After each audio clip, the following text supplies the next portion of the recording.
Hope you had a good week. Hope you had a chance to check out some of the videos. I asked you to send out that survey. What am I doing right? What am I doing wrong? Or what's one thing you would recommend that I improve and suggestions for my improvement? And then if you could send me back to school, what class would you make me take? So I want to take a few seconds and explain what the answers might mean and what you might do with them. First of all, I don't know if you've gotten them back yet. You may not have. So you could save this video for when you do. But when you get it back, number one, you're looking for trends. Don't freak out. You're just looking for trends, good and bad trends. So let's look at the first question. Question number one, what am I doing right? Now, if you recall, I had you write down during the workshop, I had you write down the things of value you thought you brought. What did you bring to the party?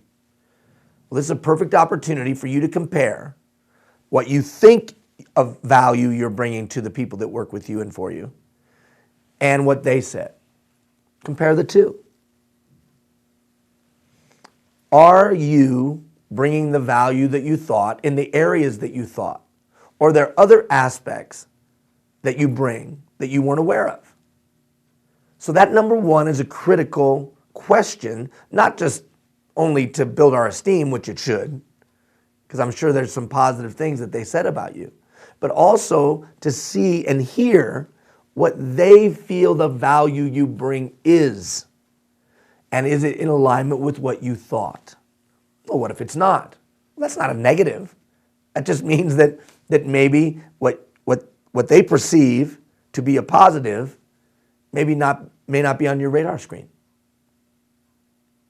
Either way, compare the two. Now the second question. What's one thing you'd like me to improve on? Suggestions for my improvement. Again, we're looking for trends, as I said a moment ago.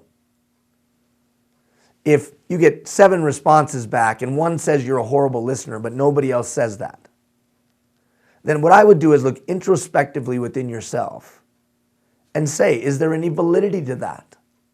Or you might ask a couple of people that you trust deeply to be honest with you and say, hey, do I need to work on listening? And if after you've looked introspectively within yourself and after you've talked to a couple of people you really trust, and if all of that comes back, no, I don't have an issue in that area, then I would set it aside. On the other hand, if 3 or 4 responses are, well, you should probably work on your listening, or something to that extent, then what do you know? You know that that's an area for growth. Whatever you do, don't get beat up by this. In other words, being transparent is risky, I know. But if we look at it all through the lens of, hey, this is helping me get better. I'll use the example of athletics.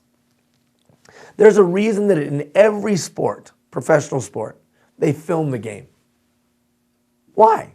So that they can see a recording of how they actually played.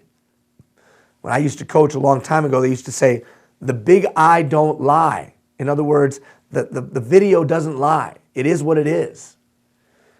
Well, this feedback mechanism is like game film for you to be able to analyze your performance. Athletes don't sit there and beat themselves up. They look at the film, see what they can improve on, see what they did well, and make the appropriate adjustments, celebrating their success, and then someone coaching their challenge. And growth. They say feedback is the breakfast of champions. So this is a great opportunity to gain feedback. So 1, look for trends. 2, don't freak out. 3,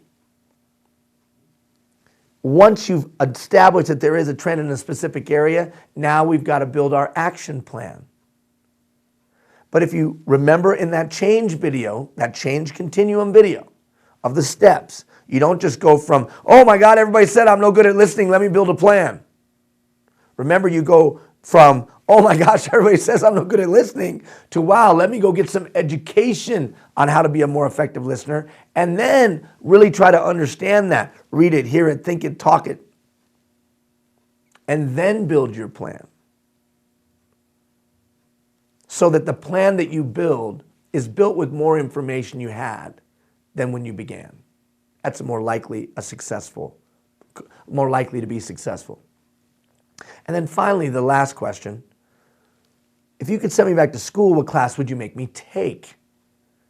Kind of funny way of asking a question. But you know what? It's just the same question as number 2. That's all it is. It's just asking it in a silly way. And what we're trying to do is validate the responses of number 2. In other words, if somebody says, well, you need to go to listening class, well then, hey, I know what I got to work on.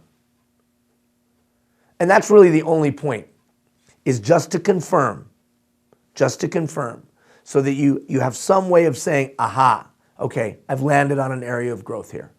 It's been repeated a couple of times by a couple of people. Let me work on that. Now why? Why this whole thing?